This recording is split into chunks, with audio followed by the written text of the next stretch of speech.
ଯେଉଁ ନିମ କଣ୍ଢେଇର କାନ ନଥାଏ, ଆଖିପତା ନଥାଏ, ହାତ ନଥାଏ, ପାଦ ନଥାଏ, ସେଇ ନିମ କଣ୍ଢେଇ ବେଳେବେଳେ ସବୁ ମନ କଥା ବୁଝିଗଲା ପରି ପ୍ରତୀୟମାନ ହୁଏ।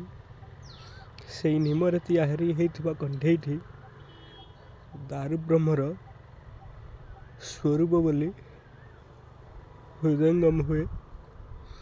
ସବୁ ଅଭିମାନ, ଅଭିଯୋଗ, ଅହମିକା ତା ପାଖରେ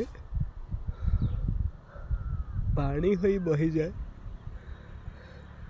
ଏ ମୋହ, ମାୟା, ମରିଚିକା ସବୁ ଫିକା ଫିକା ଲାଗେ।